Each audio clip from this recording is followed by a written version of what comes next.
and I'll take my 1 minute to first welcome you, second alert you to next month's meeting, which is going to be Rob Gregg making a presentation about Vine Lake, called Digging Deeper, and he may be digging up as a panelist for next month, I don't know. It'll be the first Monday in April as usual. The other thing, if you haven't noticed it, the old Mason house has now been jacked up off its foundation in preparation for the move. It's going to be moved on April 19th. The reason that it's got to, you need to notify residents a couple of weeks in advance if there's going to be any power interruption. There will be a short power interruption to move over to Green Street. And it's school vacation week, so it's going to, we won't mess up the school buses and the like. And I'd also like to thank Charlotte. And Peter. And Peter.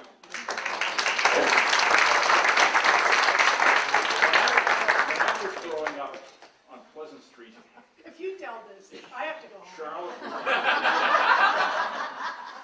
Charlotte was my babysitter.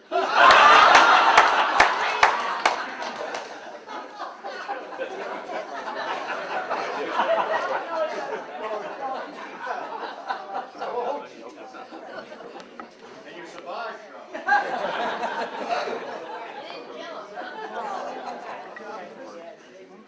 Thank you again for coming. This would be a great panel. This is actually the fifth in a series. We've done the 50s, the 60s, the 70s. We did Growing Up in Harding, and now we're doing Growing Up in Medfield in the 1940s. So,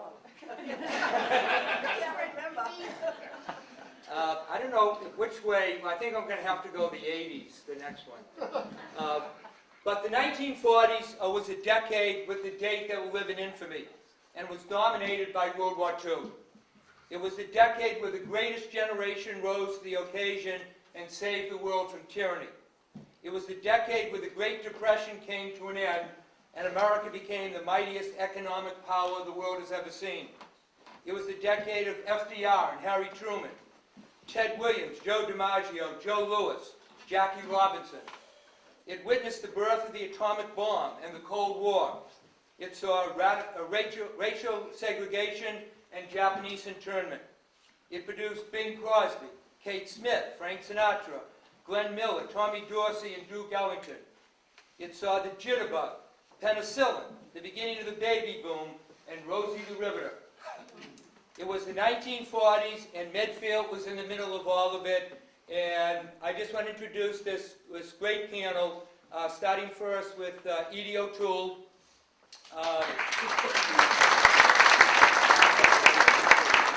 Blanchard Warren. Excuse me. I have a question. I'm always afraid of this. How come you asked me to sit here with all these old people? They thought you were representing the 30s.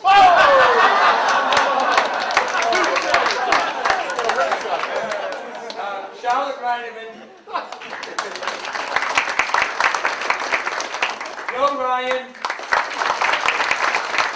Iafolla and Peter Vasaturo. Maybe I'll just go out to the piano in general terms. What was it like? What sticks out in your mind growing up in Medfield in the 1940s? What was it like? Edie? Well, of course, I'm 42. I'm the year of 42. And it was, we were still in the Depression in the first part of the 40s. And it was just a very sweet, quiet town. You knew everyone. And, well, I don't know what you want me to say other than the questions that you... Yeah, but we just in general terms, what sticks in your mind? What was Medfield like as a kid growing up? Blanchard? Well, Quiet. yeah, right. I agree with Edie. It was, you know, what I remember in my childhood, it was just a pleasant time, a pleasant town to be in. It was a friendly area. School was nice. School was small, and it was just... You knew everyone. Yeah, you knew everyone. It was a nice place to live. Charlotte, your memories? Well, the thing that happened was, in thinking about this, you keep thinking of more specifics the more you think about it. So it was wonderful to be asked about the stores, and I remember going to the Clement drugstore, because they had a soda fountain, and I'd get coffee there and take it over to my mother, who was in the library. She was the librarian, and then that's where you got any drugs that you needed, and they had booths there. So it makes me think of all the stores that we went to, and I can't remember the name of the place where we went behind Lincoln's, which is now Lord's, that did permanence. And the permanence, they take you up and they bring electric wires down. Do you remember that, electric wires that come down to curl your hair? Yeah, was it behind Zulo's first? Sally's. I Yeah. think it was Sally's. Sally's was behind Zulo's. You made me trigger all those things, and they still keep popping up, and my poor husband's had to live through this. I remember something else. Whoa. Joe, what sticks out in your mind growing up as a kid in town? Well, one of the things that sticks in my mind is we used to go to the hospital, the neighborhood, to go to the movies. And you had the piece in the paper today about streetlights. Well, that came back to me, the one that was doing it. Every time we went to the movies up the hospital, he had to break one of the streetlights. That was, and of course the drugstore, like you said. Yeah. I really enjoyed the fraps, coffee fraps. Oh, unbelievable. Clement drugs. Clement Clement drug. Yep. And, you know, like I say, I can see the girls, you know, that worked in the hat factory going and meeting on the corner and talking, and telephone company, you know. You call up and say, where's Mabel? Oh, she's, you know, it was Patty Lyons. Oh, she's talking with me. She's talking with Julie. Things like that stick in my mind. Why don't we just stay with that? Where was the telephone operation? Tell a little bit about how the telephone system worked. Well, you had to crank it to get it going. And they were up there in Monk's Block. Yeah. Second floor on the left as you got to the top of the stairs. Yeah, Only 3 numbers. yeah. 144, No, it 138. was 2. Oh, with 2 before that? Yeah. We had 9/8. I'm so young. Yeah, we had Now it's 9/8. appearing. Let me see, can you remember your phone numbers? Yes, I do, 9/8. 98? 9/8. I don't. 138. 138? I can't remember my number. No, I can't It was only 3 numbers, yeah. Right. Peter, you Blanchard? But I remember, you know, you'd pick up the phone and, of course, you had to crank it, Yeah, of crank course. it. Yeah. And you would ask for a particular number, and the operator would say, oh, no, she's not home, she's out shopping.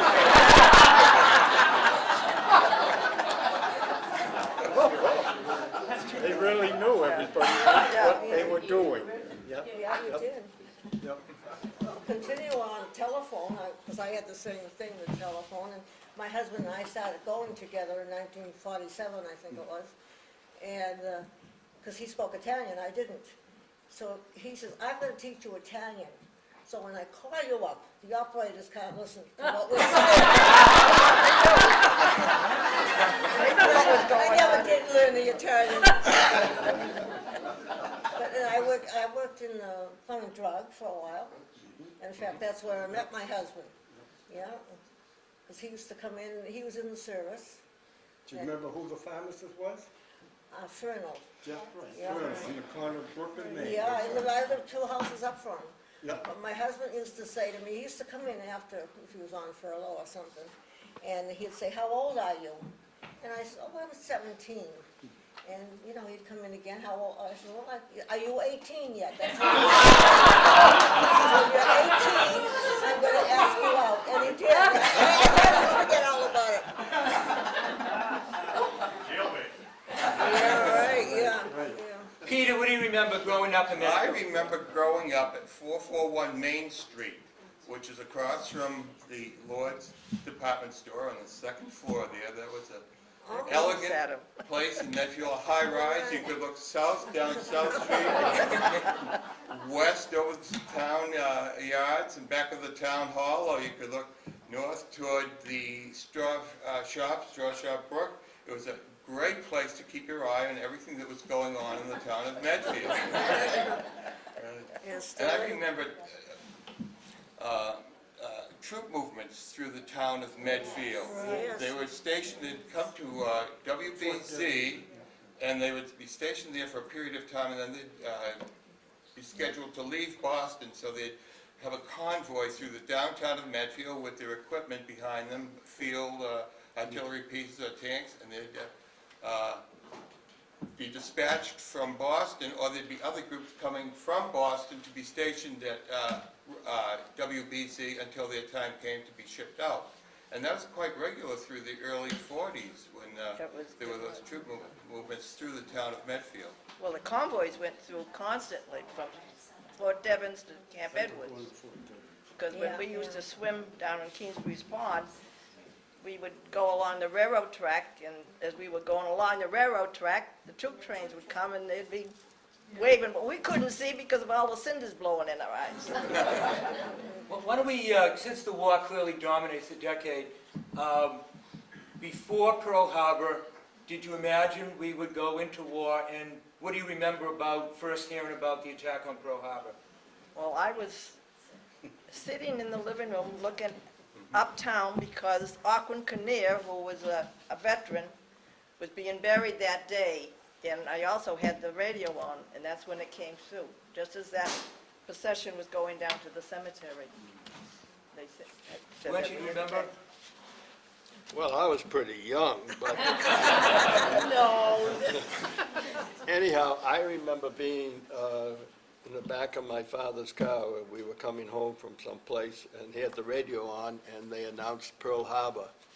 And so that was my first indication that we were going to be in the war. But as far as the war period, I was going through my stuff the other night, and I came across 2 ration books. I didn't even know I had them, but that was kind of interesting. And I remember what we used to do. We saved tinfoil, Right.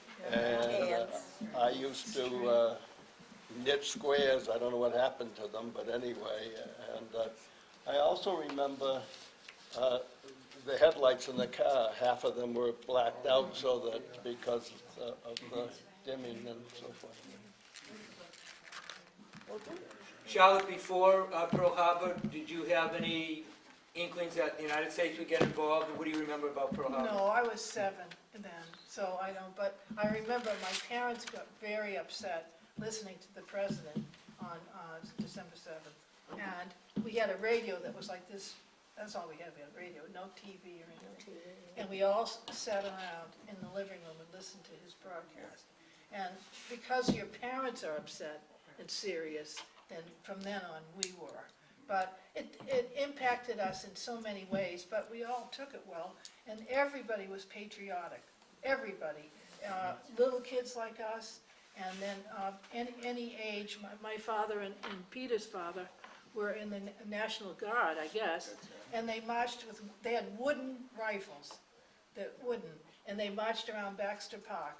And at night they'd go and inspect. Their job was to inspect your house, and if you had a chink of light showing and you didn't put your blackout curtain over the window, then they would go in and say, you fixed that right away. We were in high school, and we would, a lot of us volunteered to be air raid wardens. And we had to go through a class and got a certificate and got a pin, and you had to make sure that all the houses complied with the black shades, making sure that they were down every night. So you walked around, you had a neighborhood, you Just walked your around? neighborhood, yeah. Yeah, like my father was in a warden in his area was on Main Street. Yeah, you just watch I your remember own we area. had company one night, and they didn't realize what was happening, and they lifted up the shade or something. And, I remember my father got so cross at them, and had to go get the shades down, and, it was very taken very seriously. It wasn't a light. And we constantly had air raid practice so that to make sure that the people were Yes, right. compliant. Did they have the fire whistles or something? How did they do? That I can't remember. You did that awful, I can't remember. Yes, they did. I do remember. And what would have to, when the fire whistles blew for that, you would have to have your shades down and... Lights out, shades down. Yeah. But it's practice. It's just Practice. practice. It's all practice. Yeah, yeah.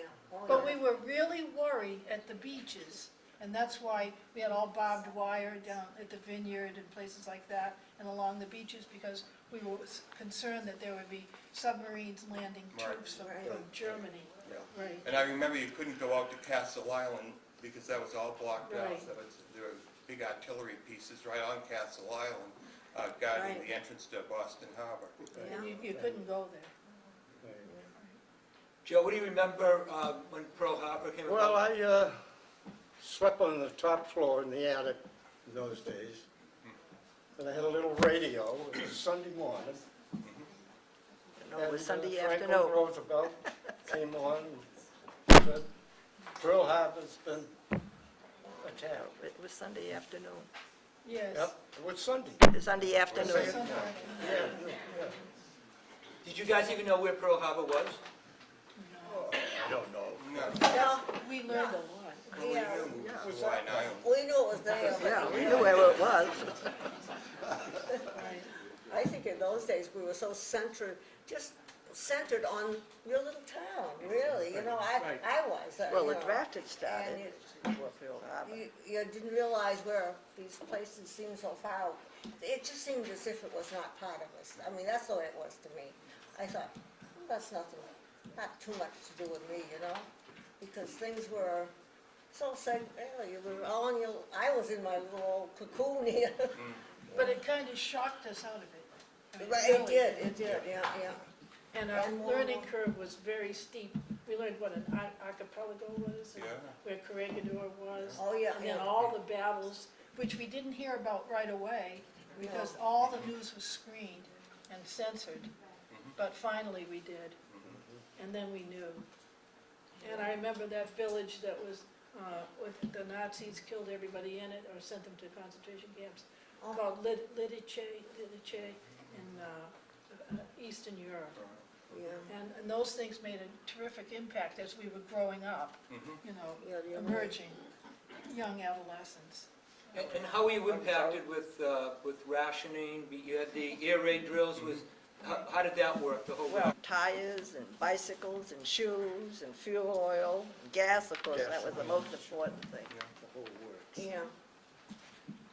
And were there like scrap drives and things? Oh, I like remember that? scrap Yeah, they drives had on Sunday paper drives, afternoons. scrap Yeah, there were drives. big activities. People with trucks who had pickup trucks, or small trucks, would gather in back of the town hall, and kids from high school would gather there also, and they'd be assigned different sections of the town to cover. The trucks would go out, the kids would gather the scrap paper or cardboard that was stacked along in the streets in front of houses, and they'd bring them all to the back of the town hall, and they'd stack them on these big trucks that would take them out of town the next morning. And that would happen about 3 or 4 times every year, and people would save their newspapers and cardboard and metal and so forth for Tin those cans. collections. Very important part of a person's Had a life to question. collect materials that were needed in the war effort and have them ready for those drives.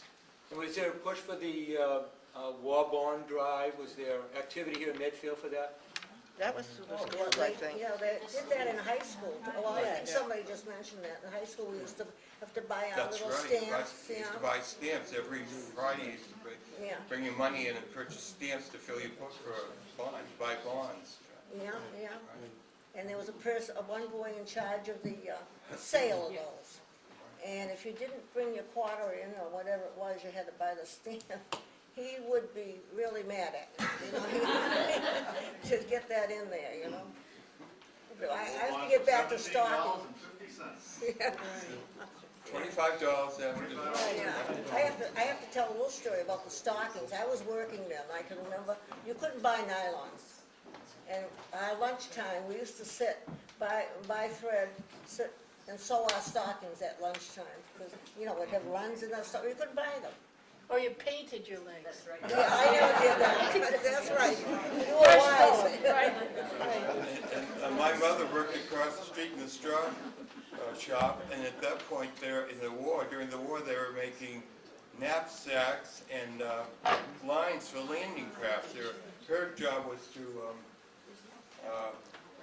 braid big pieces of cords that were going to be used in landing crafts. That was and my father was working over at Bird Machine, and they were doing war efforts over there. So the whole economy was changed from making straw hats and hats in the hat factory to equipment that was going to be used during the war. Let's turn a little bit to schools, what it was like going to school. You were, during the 40s, went through high school, all of you, correct? No. We went to Hannah Adams Path School, high school. And I just noticed my diploma today says that I graduated from Hannah Adams Path High School. I didn't know they ever called it that. But the ceremonies were all at the Dale Street, like the But you started, because I started junior high. Ralph Wheelock School burned. Oh, yeah, but that was, Does anybody remember that? Had anybody been in the school, remember? what happened? I remember that. Shadow was right next to it. She saw the whole thing. I did. Witness I report saw the right whole now. thing. My mother got so upset because our house was gonna catch on fire because they couldn't save the school, so they put water on our house. They did on And my mother mine, got too. so excited, she dragged all the clothes out of the closets upstairs and threw them down the stairs so that nobody could go up and down anyway. She just got so excited. But it was a terrible fire. If it had ever been during school hours, it would have been the worst It went up like a tragedy. torch. It struck the lightning struck, and as it struck, my bedroom faced the school, and it knocked me right out of the bed. And it was just like a torch, the whole thing, because that was well oiled.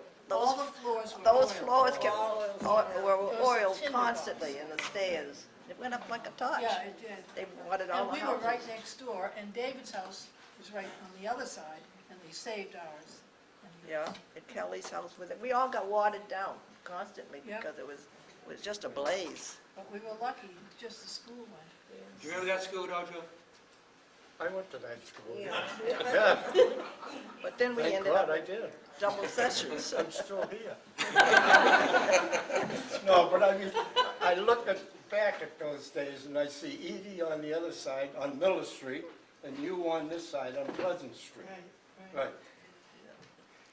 And the thing You never that left. gets me, Edie, tell them about the time when we were small out in the yard. Tell them about that. I think it was about 4 years old. I don't know. I don't know whether in the first grade or what, but he said something to me, and I didn't like the idea of it, and I knocked him down and gave him a bloody nose.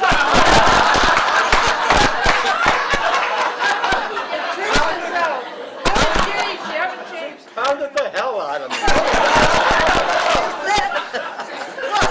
I can't remember. Oh, Now, when the school burned, you had what is now the FAF Center. You had all grades were in that, Double correct? sessions. Double session. double session. Any memories about that? Oh, gosh, yes. What do you remember about the FAF Center with double sessions? Well, we had double sessions. The high school went from 7:30 to 12:30. We had 20-minute classes, and you just got a half an education for 3 years. We just missed the big school. We graduated in 42 and graduated from the town hall. Right. Anyone else impacted with the double sessions? We loved it. Well, the only Best thing- time at school, right? right.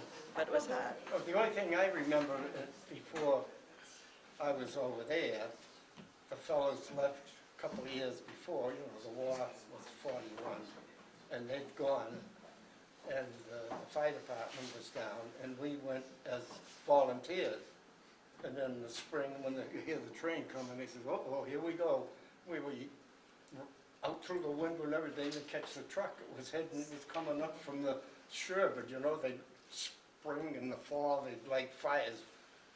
Choop, choop, choop, choop, choop. Sometimes it'd take 3 or 4 pushes to come up the hill from the line in Sherbert. because it was all upgrade, the old steam engine, and they set a lot of fires on the side of it. But there was 4 or 5 of us that always ran out front, and the truck would pick us up, the old Model B, had pump cans on the side. We were big firefighters, you know what I mean? We were small, but the other fellas all were gone. And then I go 2 years later. Yeah, Oh, I ain't in the service. yeah, I went to service. Yeah, I went in 43, that's why I didn't graduate. I got my diploma, what, about 10 years ago? I know, I remember. Finally got the diploma, imagine that? I know. Go over there, That was good, I'm glad you all glad they found a got it. piece of paper to print it on. Now, your classes were small, plus you were losing people that were going into the war effort. Were you still able to have your sports during the war years? And then after the war years, anything you remember with sports? We had 6-man Six-man football team. We had 6-man football. And the school that we used to play was down in Dedham. And they had all big kids. It's crazy, we were small. The name of the school was Noble and Greeno. Down there. We used to play them. Yeah. Talk about fun. We never won, but we played them. Now, We weren't afraid of them. equipment, I remember when I was in high school, we had 11-man football, and we had a 14-man squad. But anyhow, we also scrimmaged Noble and Greeno. People playing too. And I can remember, we were down there and the coach would say, "Now fellas, be good." Da-da-da-da. Yeah. Go, go. They wouldn't say damn if they had a No, ball. I know.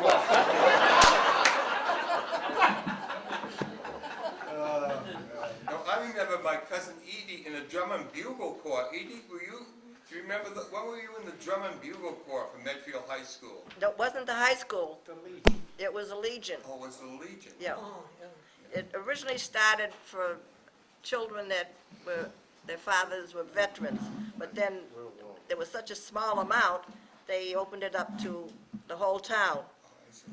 So then, those were very good times for us. Were they ever? I can see the bus we went on, remember? Yeah, yeah, we used to be in Gordon competition Newell was the with driver, big remember? schools and Yeah. big outfits, but they were good days. question? I have a sports story. I think, it was probably when I was a senior, and Steve Levanitis was the coach. And Steve Levanitis played in the Sugar Bowl in 1944 BC. And I think he got hit in the head too many times. Anyhow, I guess the school either terminated him or put him on a leave of absence or something. So, and I don't know who put this together, because I don't think I did. But anyway, we decided as a football team that we were going to walk out of school. So we left school, and Peter Engineering, who taught chemistry, he called out 2 names, and I don't know how he picked on these 2 guys, but he says, "Warren and McCarthy, get back here." But we kept going, and we used to then, because he wasn't in school anymore, we would then practice down in front of Lockins in the evening.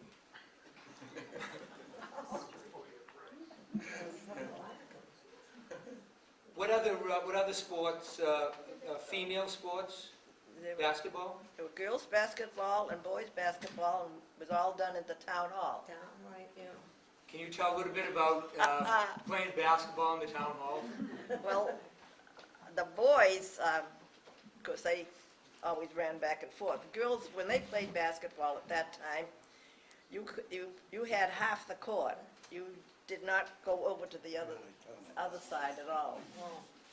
So there Now, you're was- talking the hall and the second floor of town hall was it a hall? It was the hall. It was just a hall, where we graduated from. It had a stage, and there was a stage involved, and then there was a big hall. And they put up portable They had- baskets? They had nets all around the netting wall all around to it. cover the windows, yeah. Yeah, there was netting all around it to protect the windows, and what, and people watched it from the balcony and on the sides. We had a baseball too? Joe? We had a baseball team. We had a good baseball team. Edie, we played basketball up there. You know what my memory is? I'm When we sorry? were Basketball up in the town hall. Right. So it was a hot evening, real hot. And I got the evidence of what happened. The girls, oh, open the window, you know, it was hot as the devil up there. So I'm a good guy, you know. I go to open a window, I go like this. I got the evidence, it's right there. Was that a In bird? those days, you only had one police officer on. Yeah, was it You a call bird? the mother takes you to Framingham and they stitch you, and there it is, right there, there's the evidence. I broke the window trying to push it up, it was locked. Oh, It was locked. And that same hall that they're talking about was also the movie theater. Right, right, Yeah, yeah, the right. movies on Wednesday Everything was up night and there. on the weekend and Saturday afternoons, you go up there for movies. And the ones who were going together sat up in the balcony. And the rest of us peons.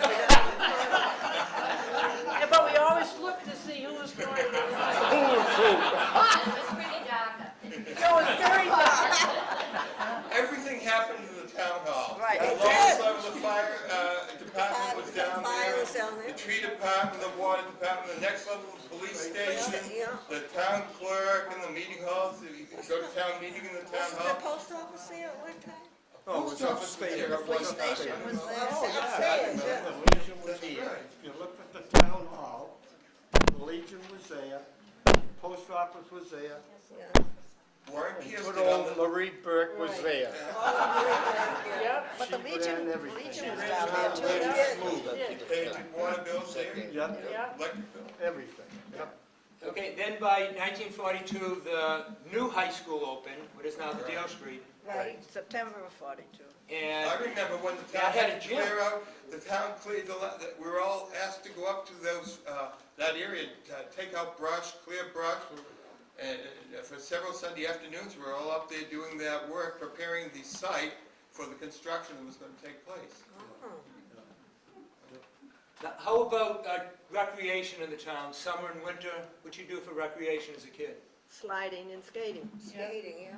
Where'd you go skating? On the town ponds. Well, Baker's, Baker's it was Pond. called Baker's Pond then. Yeah, That right. was the first pond that would freeze.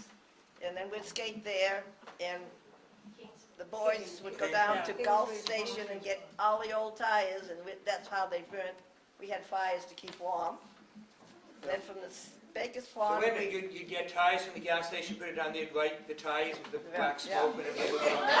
Imagine the spring was that today. I Then think the they next got the pond would be tires the off Short cemetery. Tire down in Park Street. That's where the tires came from. no, they came from Mr. Kennedy's Gulf Station. Yeah, he was there, right on Yeah, back. because of Yeah. recapping didn't start until the war started, because I worked for them. Shorts, She worked the everywhere. recapping? Yeah, that didn't start I until was trying the to war. remember that. You worked for everybody. Yeah, They all worked. I never left Medfield. I was born here and never left. And the So you went skating, yeah? Yeah. What I remember is that we used to have pickup baseball games at Bullets Field, Right. right on Green Right. Street. And if you don't know where Bullets Field was, it's right next to, what's that market called now? Bullets Market? It's still called Bullets? Bullets Market. I don't shop there. And in the summertime, Kings Creek Pond was the town swimming pool. Oh, yes, yeah, yeah. Now, were there lifeguards there? Oh, Yes. no. Oh, I said, I remember. Where? Kingsbury's. Yeah, I remember the water was dirty, so dirty. Yeah, and then they I were had closed one in bathing about the suit middle that of the came summer. out gray.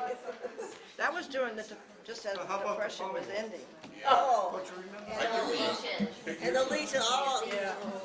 Now, And every summer, the pool used to be closed about halfway through the summer because of the polio scares. right. No, it never closed, Pete, Yes, it did. Oh, yeah. because they used to test it all the time Well, because they of were all the testing, springs. yeah, they- It was closed, yeah. Some years. Yeah, they wouldn't let us. I remember years. I don't remember being closed, must have been after the war, because I know before it was never closed. I went down every day.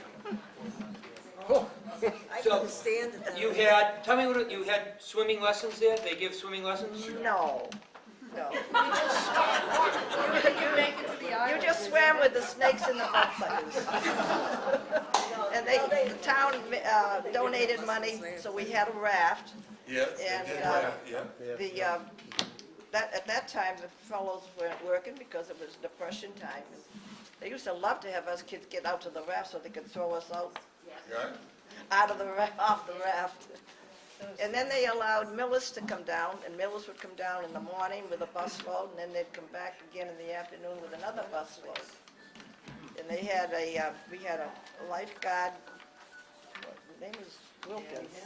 Danny Hammett first, then Wilkins, then we had a girl from Millers. Oh, she was pretty. What was her name? But they didn't have any lessons.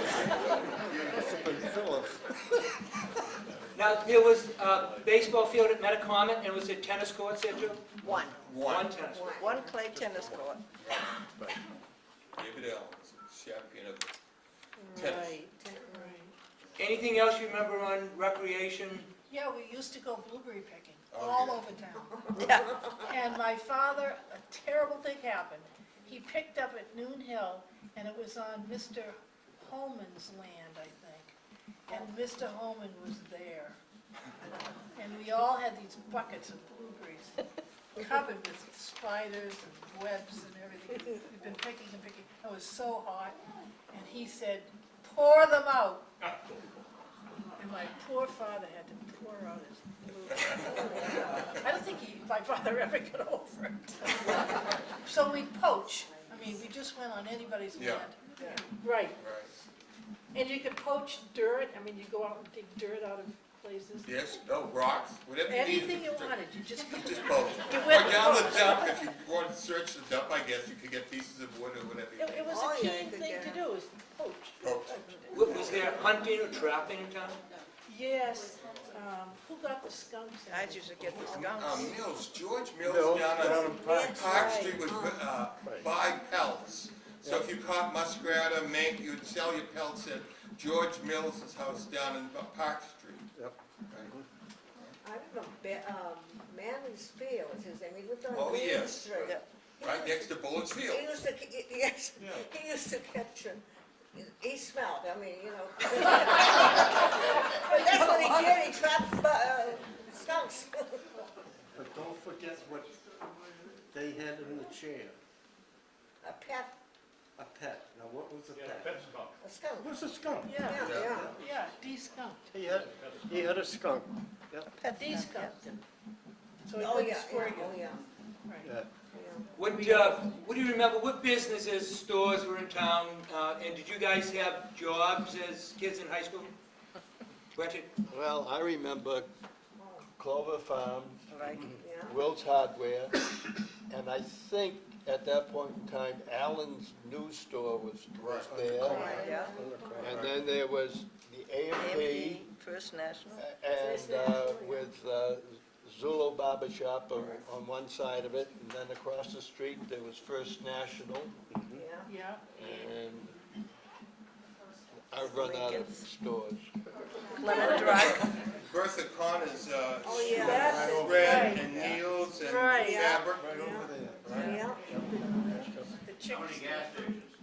Well, the mobile in the center of town was run for a while by Franny Walsh until Franny Right. decided he had other plans, and he went to Florida to learn to be a baseball referee when he was about 50 years old. Yeah, he gave up the mobile store and gas station in the center of town, went to Florida to umpire, Saucony then, okay, and went to umpire school, and would you believe he made the major leagues? Dyed his hair red so he would look a lot younger than he was, and made it to the major leagues. Franny Walsh. True story? Well, now Phil Burr, who was not able, he's down in Florida, was not able to be here, he said you have to tell the Walsh stories. Because he said he did indeed do that, and then at some point, he said his wife, who didn't want him to be the umpire, told Major League Baseball his real age, and they fired him. That sounds like her. Margaret had the last word in the law. His wife was named Mary. She used to beat him. They had one daughter. No, there were several gas We had stations. There was an Caitlin and- SO somewhere. What other gas station? Yes, It was Gina, We had Jenny Gas, right? Jenny. Where the bank is across from the Congregational Church. And then Sacatini had a gas station across the street too, right? And on Spring Street, there was a Shell gas station, right in the corner of Main and... Kenny's there, yeah, it became a Kenny. That's Kenny, where that's Kenny, right, right. Kenny was. And then the Texaco, Right, what was that? Texaco was on Spring Bob Street. Chicks. Bob Chick. City, that was city. Eddie Dawn used to have the mother ran the restaurant in Medfield Center. Right. Right. Also on Spring Street.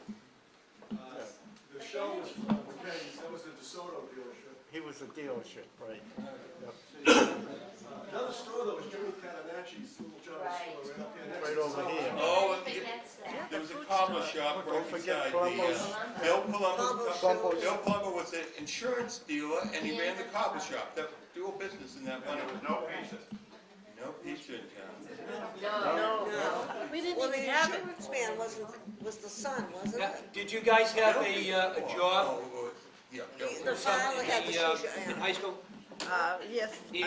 well, I had a job when I was a junior, part-time at I did the tax bills and the water bills. And when I was a senior, I worked a couple of weeks at the A&P.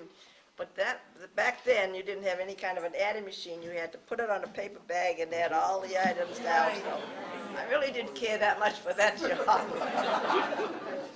Did you have a job in high school? Well, I don't, I think it was only a one-day job, but when There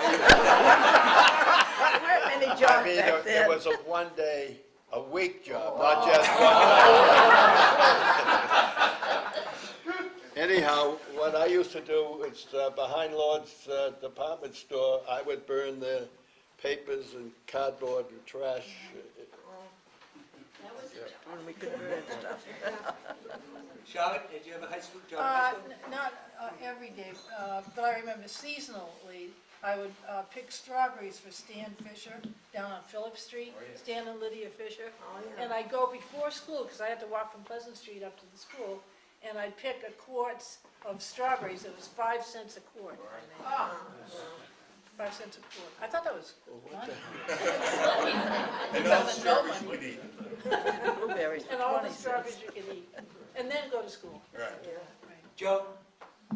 I worked down the cemetery, you know, when you took care of the leaves in the fall and then the springtime.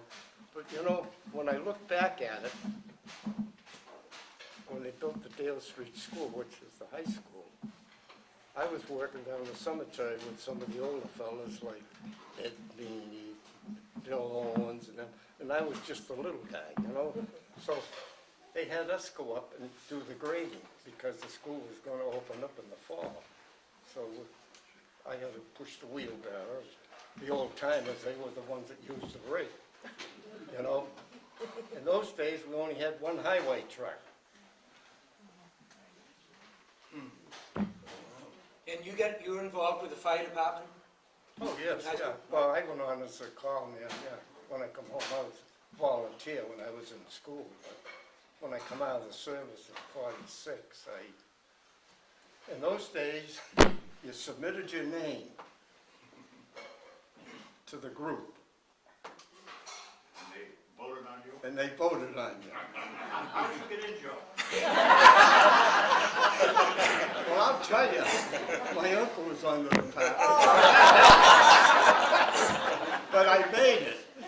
And I think of a couple of the other fellas, it took them 2 or 3 tries to get on the department, you know, because they were blackballed. You know how things work in those days.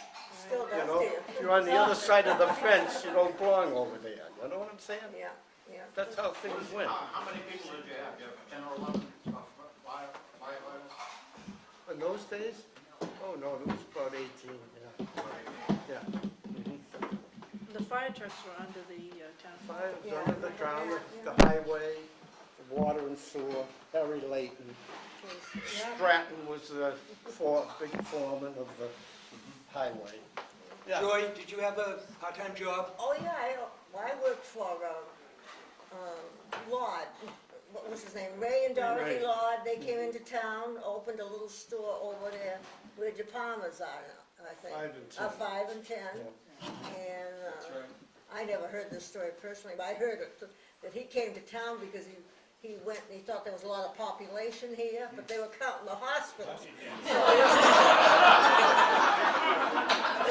Then he had that, then he opened lodge where the location is now, and I worked for him there, and his wife Dorothy, yeah, they ran it before Bill Kelly and now Nancy and her brother, and then I also worked at Clement Drive, so I guess I was like retail, I like that part, because you met a lot of good-looking guys there too at Clement Drive. Don't forget, in those days, there was 1,000 males and 1,000 females.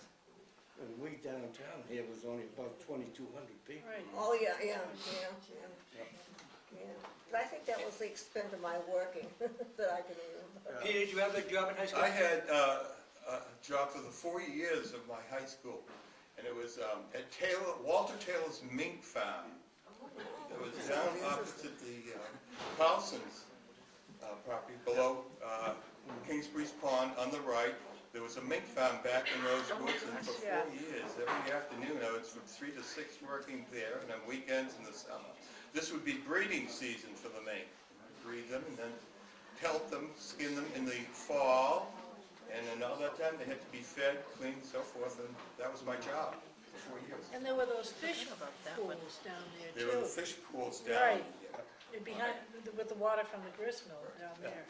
Several years later, I remember seeing a dead mink. Whenever I find a dead mink by a road, I call Jimmy Callahan. Jimmy Callahan has been trapping and gathering small animals in Medfield for, I think, 70 years. And every time I find a roadkill, I call Jimmy up and let him know where I pulled a mink off the road or a muskrat. And I found a fisher once down by the dump, and I asked Jimmy to, the cart, this was badly crushed. I pulled it off the road, and I called Jimmy. I said, Jimmy, it looks like a fishing cat to me.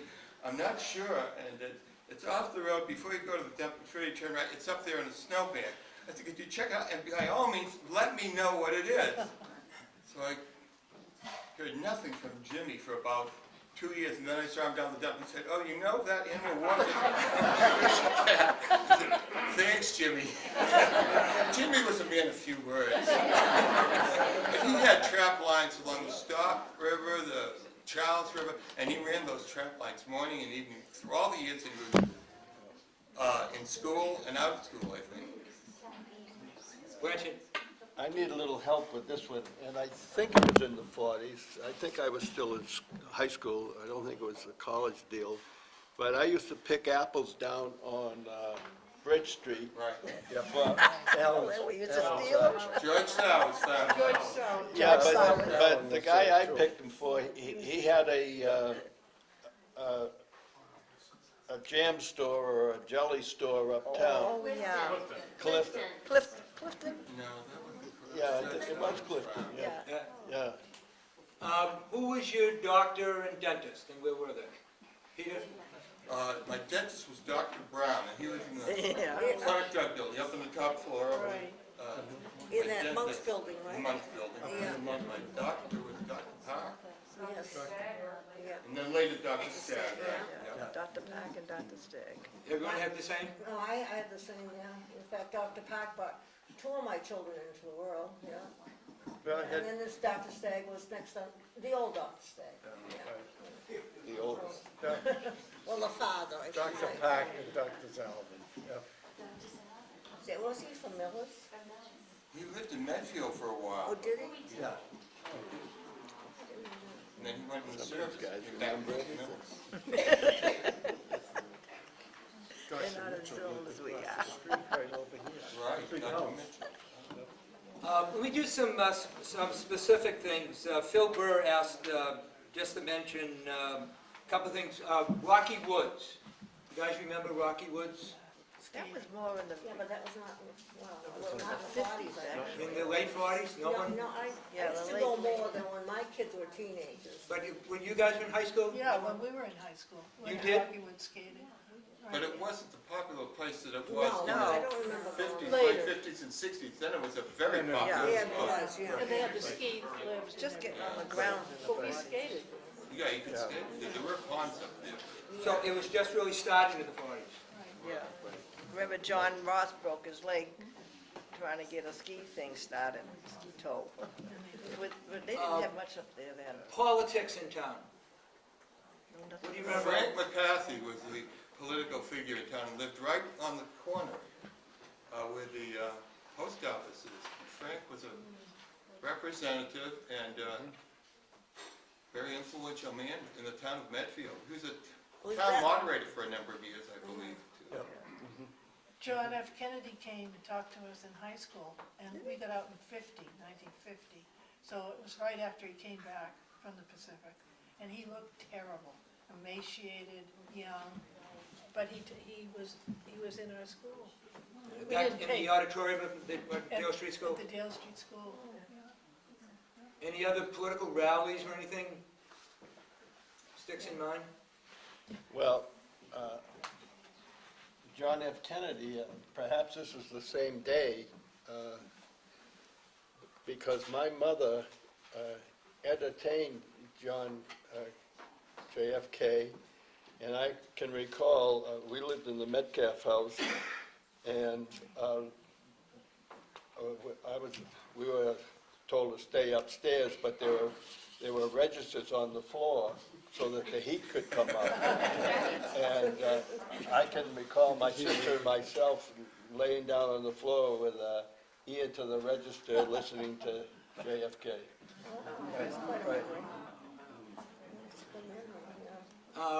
How about Halloween, pranks, things like that? No, nothing.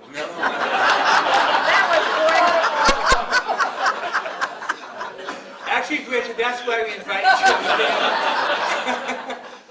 I could see the wagon going down Cemetery Hill. They licked the wagon and went down Cemetery Hill. I can remember that one, What, they would put, Halloween, Halloween. yeah, fill it with hay, set it on fire? yeah. That and tires, they threw a couple of tires. Yeah. Make work progress? No, I didn't. I put it out.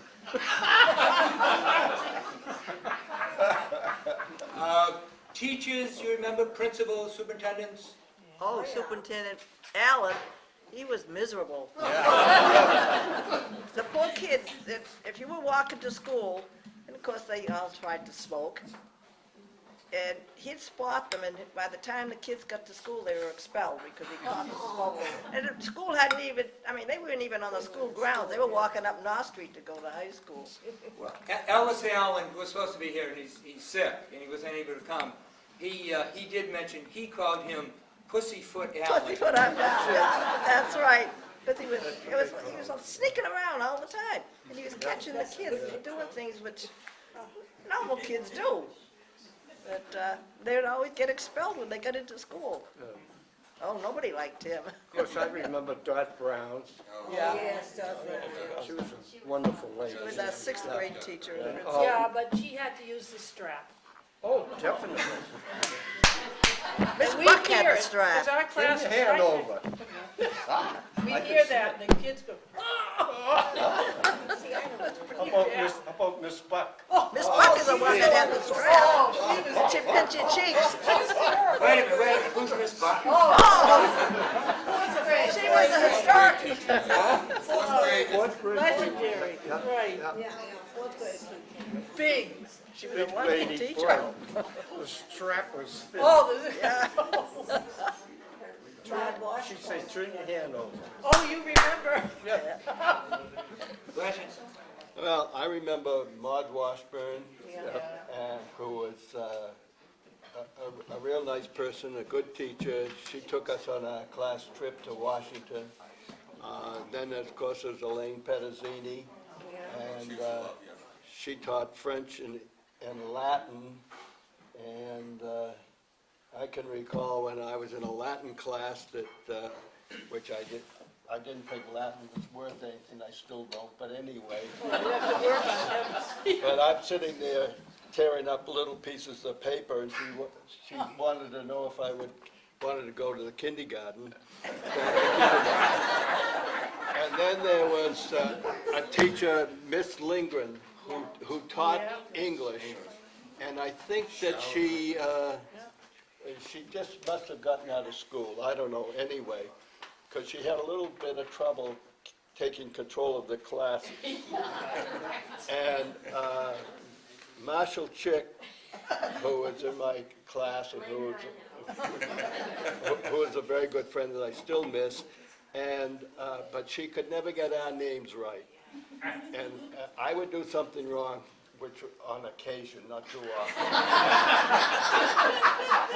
I would do something wrong and she'd say, Marshall!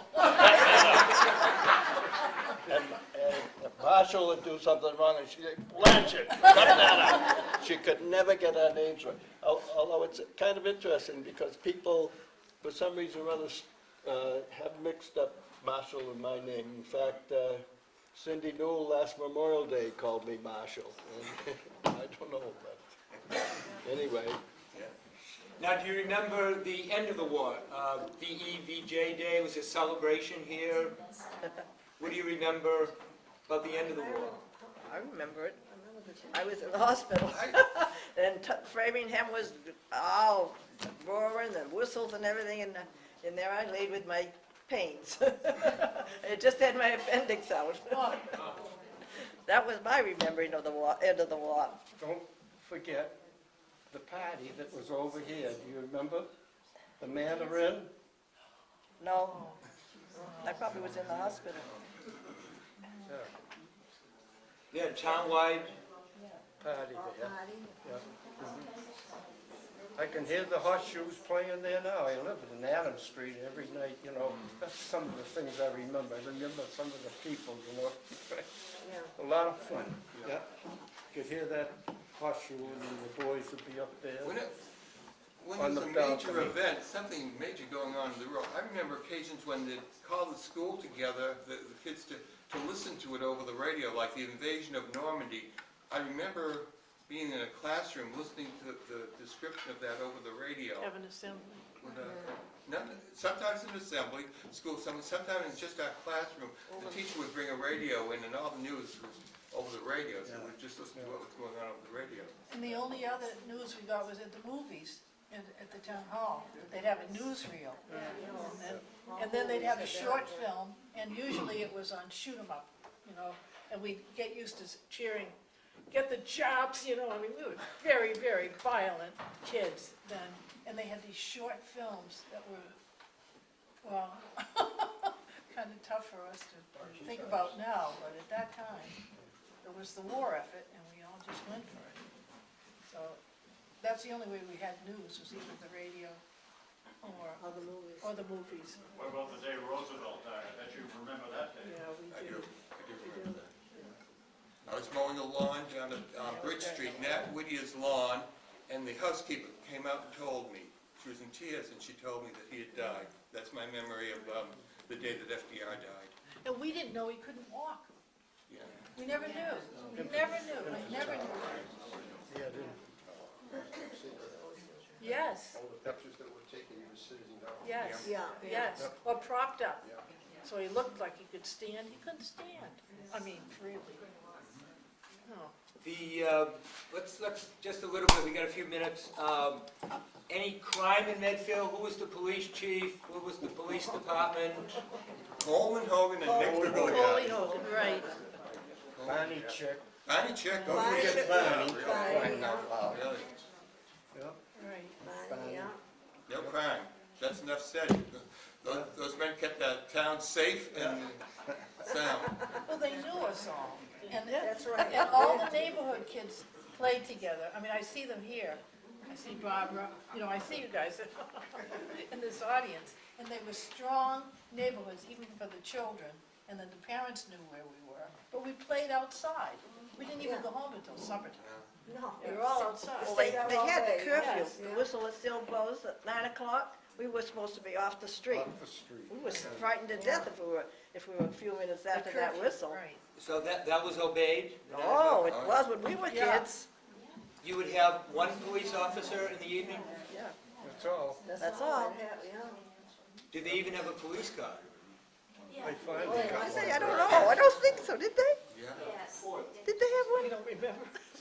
I don't remember a police car. It was a Ford. Corley had a Ford, yeah. What was the population? I can't remember. Well, I was 40. Without the Hospital? hospital. 45? Around 2,000. 2,000, Two, 2,100 in there somewhere. I don't think they had Our a police class car. was 22, 1950. Yeah. I don't think they had a police car. 44. Did they have one? So if you really wanted to gossip, you used to go down to the drugstore and be I the know, he always twins used, there. he always used to stood on the corner of Bravos, North Street. up from Ferry Street. Right. Talk about the buzz and get all the Yeah. news for the day. It didn't need a radio. Huh? You didn't need a radio. I know. Because your class sizes were small. Like, how many went in your class? Well, there were 18 in my class. The class ahead of me had 11 in it. And then I think the class behind me, well, that's you, 22. Peter. Yeah. Well, that's you too. So, Charlotte? Yep. yeah, 22, so. But Peter and I had 4 years of Latin We in high did. school. Four 4 years people. of what? Four people in the class. It was wonderful. It was wonderful. Not worth anything. That's beautiful. Take you on about that. And at that time, Medfield was served by 2 bus lines. A bus line from Milford to Boston, Johnson Bus Company, and a bus line from Mansfield. Walpole to Framingham. No, Mansfield. And taxi service. Mansfield. So if you wanted to get around, get around by Mansfield to taxi. Framingham. Neither of those exist now. Was there passenger train service? Yes, Yes. yeah, from the station, from Down the From the junction. junction, yeah. From the junction. I wasn't familiar with that. That didn't pass through the center of Medfield, I couldn't see that happening. So like I They said, had taxi service. I know. What was at the junction, which is at the end of Adams Street by West Mill? Yes, Right. yes. What, That's right. you could go to Boston? Yes, through Needham, Dover and Needham, and then you go in. Yep. Right. And if you missed it, you had to drive to Birds Hill and Needham, which often happened in my house. We had to go over They always had the taxis. Of course they there. had. Way Yes, down at the they meant the junction. train. Right, right. Met all the Newell buses, the ones Newell from- Taxi Company, right? Yeah, But New that Ulm, was yeah. commuting. Yeah. That was where the men went to work. So your shopping and stuff, you would go to Framingham or Boston? Framingham or Maybe Milford. Boston, I know, Boston, I did all my shopping in Boston when I was a teenager. Fillings, you went to Yeah. Fillings. Take the bus. You get special foods at SSP or something like that. I mean, it was different. Churches in town, ministers, priests, you remember? Father Shea, Yeah, Father he Shea. was called the lollipop priest. Yep. He always gave the kids lollipops. Even to Protestants. No, didn't make any difference. Didn't make any difference. That's why. Hey, No, he just, Very, he very just handed sweet. them out. He was wonderful. Yeah, the kids loved him. Well, I went to church here when I was growing up. I also sang in the choir, Wow. and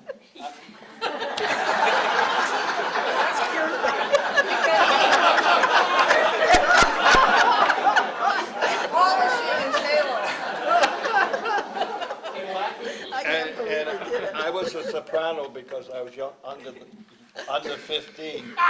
But I also remember scraping off the paint on some of these chairs here, put my name on it. And unfortunately, they painted it over. I don't even see them. They got those. And we have to had a start looking community now. orchestra. We had the Medfield Community Yeah, Orchestra. right. And Elaine Pettitini played Yeah. in it. Pettitini. David Allen played in it. David Allen was also playing in Boston He Symphony played Orchestra. Right, For years. we did, yeah. And Mrs. Locke, she played, our principal's wife, played cello in it. And then How large a group was it? It was pretty, Stuart Smith was the conductor. We had a lot of musicians then who had the time to join it, I guess. Yeah. Your banking, what banks were in town, would you do your banking? Went to Dedham.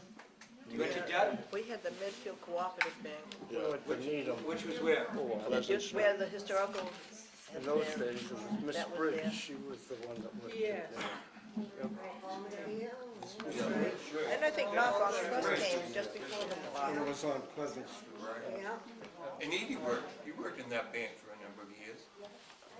Edie. You worked in the Medfield Cooperative Bank? Oh, that was well after that was back in 1952. Oh, that was after. Yeah. Yeah, but in the 40s we went to Dedham. We had an earlier program which was going up in Harding. Did you have much relations with what was going on up in Harding with the state hospital? I know I did. I worked up there for a while in the employees cafeteria, and it was a big thing to you up there, because at that time they had a farm up there, and when you worked in the cafeteria, you met all the nice boys going through. Going to you know. Amherst. Yeah, I know. Well, they had a, And I don't know, do you remember Catherine Bell? Yeah. She just gave a big donation, I guess, to the library. Yes. She worked with me, and she had the most beautiful singing voice. And then she would say, well, you girls all get the jobs out front. She says, and you stick me back getting the big, pushing the dishes out to you guys, you know. She was very comical, but we had a good time. Everything was fun. That's what was your whole job. You just took it as a fun thing to do. You got paid for it. But we did minstrel shows, and yeah. one was for the town, and then the other one we do at the state hospital. state hospital. Now, Yes. who did the minstrel shows? Is that, Tom Sweeney. Tom Sweeney. St. Edward's Church. Right, and that was through the church or the Yeah. town? Well, it was, they were big. but the church did it, but all the local people were in it, you know. Big blackface. Well, we also did it in high school. Yeah, Yeah, I mean, I was a blackface once I do too. I remember. in high school. but they also had, Walk it up. State Hospital, a beautiful baseball team. They used to, Right. They were, baseball Tots. games, we'd go up to the baseball They were games, tots. they had an That orchestra. was American Legion baseball played on the hospital Yeah. field. They It had, was. They had movies up there every weekend. Monday night, but every Monday night. you might get Monday kicked night.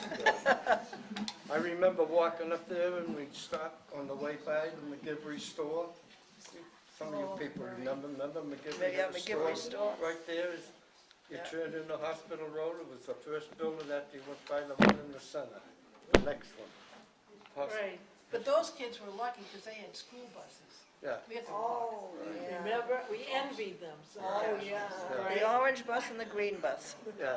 I always wanted to move to Harding, Yeah. so Good so kid, that I Charlie. could take the bus. Yeah, right. I had to Take the walk. bus. We would walk. I had to walk We everywhere. had the one bus though, for a Yeah, number but of years. but I Yeah, used to but have that- friends that was that lived up there that you could just get out, go on the Yes. bus, They had a nobody, great- that was Goody Newell. And Goody would tell you, sit down. Yeah, but he wouldn't just kick you off the bus. No, He knew, even if he knew you didn't belong there. no, I know, yeah. The story is that in the 40s, Walt Disney was out here a couple of times with Justin Dart. Anyone have any recollection of that? Justin Dodd used to come into the rationing board every Saturday and sit there and talk to me. That would Mention Walt Disney? Never, never. Justin Dart had a big property down with the Elm Street He had all School. the cowboys, yeah. And there was a landing strip in back of that. Right, right. Private planes could go in and out of that landing strip Yeah. behind his It was a property. nice plane. Remember Joe Roberts used to Yeah, Joe fly out Roberts of would there, fly and then out. he went to Martha. Right. Yeah, he was a very nice man. Let me, questions from the floor that anyone has? Fred? During those days, my dad worked for Brooks Brothers, and I think he was making like $32 a week. What was the average? I know there's no average, but what would you say the average money was per week that your dad was making? He never told me. No, It wasn't part of my, no, I And never, everybody had a victory guy. Everybody had. yeah, he did. but I never knew what my You dad had was. I didn't chickens, even too. think, what did my father Yep, make? yeah, They didn't talk to chickens. you kids. You had chickens. No, it was, everybody was about the same. No, everybody, Wasn't it? yeah, there wasn't I think that was probably the norm in those days. It was Right, $30 yeah. a week or something. Other questions? Maybe just some last thoughts, last memories you have of what it was like here in Medfield in the 40s. I thought it was interesting looking in the police blotters through the different years, the number of pigs, for example, that the police would get put in the town pound, goats being hit. So there must have been a lot of still farm animals and still farming community here in town, no? It was at a big farm down in Plain Street. Plain Street off 27. Yep. And We the had a daughter month. there was a friend of mine, and I used to think it was a big excursion to go down there, pedal my bike down, play on the farm all day. Big farmhouse. Peter, last thoughts, anything you remember? I remember milk being delivered during the war years by a horse-drawn wagon in Michael's Dell Dairy. South Street Extension. Michael Kelly and his Michael wife Dell. was Dell, a big, Michael Dell. big woman. Del Kelly. Del Kelly, yes. She was a graduate of Wellesley College, and they had a dairy farm down there, and they delivered milk. Mr. Webster, Carl Webster was the manager, and Jackie Webster was, and the Webster family was in, kids were in school with us, and we remember them delivering milk by horse-drawn wagon. I remember that part of it. And my sister was a, Oh, yeah. Don't forget, in those days, you had a card that said ice Yep. or milk, and you put it in the front window. Yeah, And did they have a fisherman at that time also? I don't remember. Huh? Oh, yeah. I do remember a fisherman. And I remember a spice man going around the neighborhoods with Atlantic spices, selling vanilla and all kinds of spices.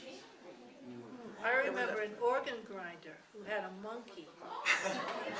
And my great aunt, they wanted money, and she was pretty old then, so she didn't go downstairs much. So she wrapped some nickels in a hanky, one of her old hankies, and threw it out the open window. And the monkey grabbed the hanky and took out a coin and bit it to see if it were... This was in the center of town, the Well, man... we lived on Pleasant Street, near the Episcopal Church, across the street, and he came down from the library section, from the center of town, and he was grinding it, and he had this monkey. Gypsies in those days, I mean, you mentioned gypsies the other night at the Hannah Adams Club. Were there a lot of gypsies and Not a dogs lot, hanging out? no. That would have been earlier. That would be in the I do Depression. remember that. That would have been earlier. Not common. Let me just continue moving down. Joey, any last thoughts you remember growing up in Medfield? Well, I was always very happy. I thought the whole world was great. You know? Maybe being an only child, I just had no responsibilities, and it's wonder I turned out as well as I have. We all feel that way, Let don't me ask, did you guys have a lot of homework in high school? Yes. Well, some. Yeah. We did. We A did. couple of hours every night, I remember doing homework. Yeah, we The worked smarter hard. kids probably had a lot Yeah, more. you had Fourth year Latin kept me awake. That got us, didn't it? Joe, any last thoughts you remember the 1940s here in the Medfield? end of it. Any last thoughts you remember about the 40s? Well, the nicest part of it is I went in the service, and then when I come back, when we had dances and stuff, geez, Yeah. on the way back, we stopped Los Angeles, the Palladium. That was a big dance place for us sailors. The doctor took us out to dinner. There was 4 of us sailors. And, you know, you're sitting there on a nice Duke Ellington, and, oh, boy, everything's, dance floor is low. I hadn't got on the floor yet. So, you know, you had a couple of pops or something, and next thing you know, I got out on the floor. Jitterbugging, my feet go like this when I hear the music.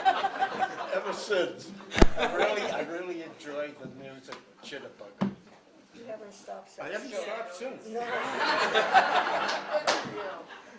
Charlotte, any last? Oh, I just love to see my old friends from playing out, the Kennedys and the Larkins and Linda Kane. We all just were a group that played together. We all had fun. So it was that was easy. It was an easy time. It wasn't easy. Yeah. Blanchard, last memories about the 40s? Yeah, one thing I just happened to think of, that, you know, it'd be out playing, but I had to get back into the house at 5 o'clock to listen to the Lone Ranger, Oh. the Shadow, or whatever, you know. Right. Just had to get inside to listen to the radio. Yep, yep, yep. Got a question? I have a question. I was born in 1938, so I remember, you know, World War II, and I was kind of young and didn't know what was going on. But I guess especially for those of you who you know, were in or near the high school age, did you overall, all that time, listening to the newscasts and seeing the newsreel, did you have any sense of fear, or did you just somehow feel that you were going to be okay? The question was, did they have any fear as kids growing up, with knowing what was going on with the war, or did they just feel they were going to be just okay? I remember an ad, I think it was an ad, in Life magazine that was huge. And it was of these Nazi stormtroopers, and there were these young girls, and I was 12 when the war ended, so I was just about that age. And they were looking at them, you know, like sizing them up for, whatever. Use your imagination as to what they were going to do with them. And I remember really being worried about that. And then getting tar on my feet. When I take kids at Martha's Vineyard to the beach, we would get tar on our feet from subs that had been sunk, and it would float in. And if you sat and you get it on your bathing suit and stuff like that. I remember, and that worried me because I thought there must have been men who died on the ships that were How old sunk. were you then? 10, 11, 12. I was 12 when it ended. I was 7 when it began. So you would have more of a sense of taking things in. Well, yeah. That were outside. Yes, see, because I grew during that time, so Yeah. it changed for me, right. But the ads were pretty awful, scary ads. Yes. Now, Joe, you left out of high school and went into the service in what year? 43, 43? right. Went to Newport for my training. 10 weeks down there. Shipped up to Fargo Building in Boston. Tough duty. Food was delicious. It wasn't rationed like it was at home. And I got assigned, you know, we had to wait for the ship. The ship I was assigned to was the Canberra, which was named after the, what's Canberra? What's the city? Australia, right? Well, during the Guadalcanal episode, that was a fierce battle out there. And they were dropping bombs on anything, and they claimed the United States sunk the Australian ship. Which it did, the ship did sink. They lost something like 15 ships in that battle out there, just above Australia. So we had to wait till the lady, I forget what her name was, came from Australia for the christening of the ship. Then we, What kind of ship was it? heavy cruiser, yeah. And the ship you were on was hit, was it Yeah, not? we took well, after we got out of the Pacific, yeah, we took a Japanese, Betty got us with a torpedo. And we stayed in the water for 3 days because they figured they could bring them out, which they did. They left us there in the Houston, which got hit the next day. And next thing you know, the Japanese is coming down, going to sink the rest of the fleet. But we were one jump ahead of them. Our fleet had gone south a little bit, a couple hundred miles, but they left us there. We were the donkeys. We were the bait. Thank God that they got at the Japanese that were coming, and they sunk half of their fleet. The American Task Force 58. Yeah. And we come back after, we only had to go into a dry dock. We was there for 2 months at New Hebrides, the island, in a dry dock while they passed it. They put a hole in the side of the ship, about 25 feet long and about 14 feet in depth. And you the last ever- 26 sailors, Did you ever meet anyone else from Medfield during the service? Any other servicemen from Medfield? When I was out there, Yeah. not from Medfield, no. Joe, was that the battle of Coral Sea that saved you? What I got, no, it was Was that Formosa, Formosa? Formosa, the battle out there. We were on our way, we were going from through Hebrides, island to island to island, Yeah. truck, Saipan, Guam, all the way up. The Americans, you had a fleet of 4 aircraft carriers. The Hornet and the Wasp and they put us in the middle because I hate like to say it, but we had a good gunnery crew, and Adam Halsey wanted us in the middle because they didn't want to lose a carrier. If they lose a carrier, they lose the flight. The guys that used to go in with the airplanes and bomb the islands and get them softened up for the Marines, that was the way it operated. But we were there. Peter? And I can remember reading and hearing about all of those battles, and those were terrible battles. Guadalcanal, and they were just horrible. And I knew some of the people from Medfield that were stationed in the South Pacific at that time. And yeah, it was scary. Bill McCarthy was shot down in that, and was lost. Was not known whether he was alive or dead at that time. And he was the person I knew. We were down the blacksmith shop, and I remember Bill and his father and his family from that experience. So when we read about these battles and hear about these battles right up through Iwo Jima, right up those string of islands that you're talking about. All the way. All the way up. All the way up. And they were terrible battles. And the naval battles were just as terrible too. The carriers that would go down, the ships that would go down, and it was not a pleasant period of time with all that information. That was a daily experience too in the early days of the war. And the news from Europe wasn't that much better at that time either. Was there any communication that you guys had to friends that were overseas? I mean, writing or Sporadic, yeah, there were letters you'd get, but you couldn't count on getting letters. Email. Email was Email, about that big. Emails, and I remember getting those letters, and they had a lot of information. About with that full- big. They were censored, the letters were censored. They were censored, right. Yeah. And last but certainly not least, Edie, any final thoughts on the 40s?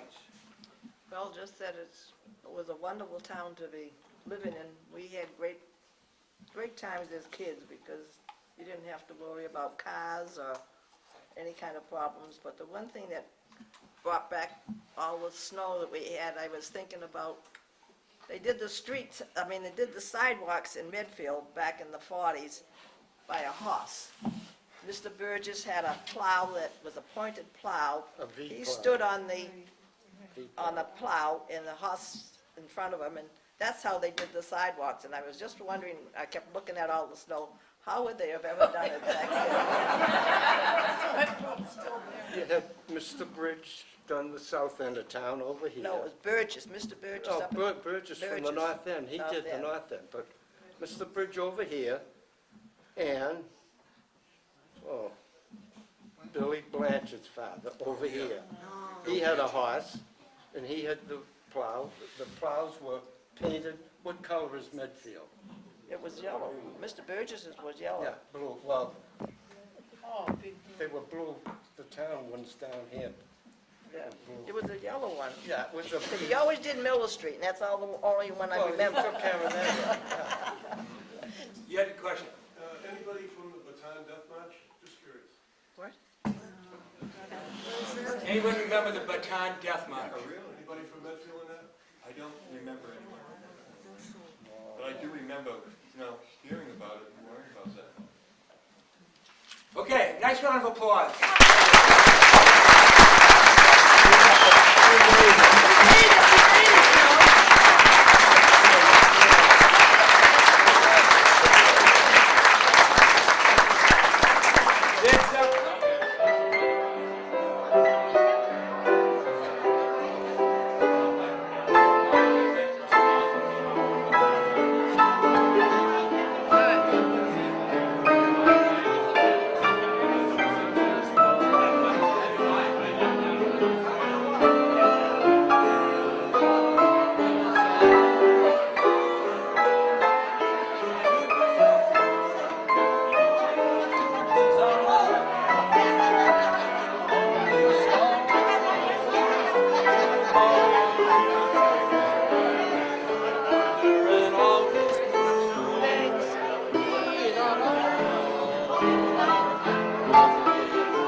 Production support provided by Medfield.tv.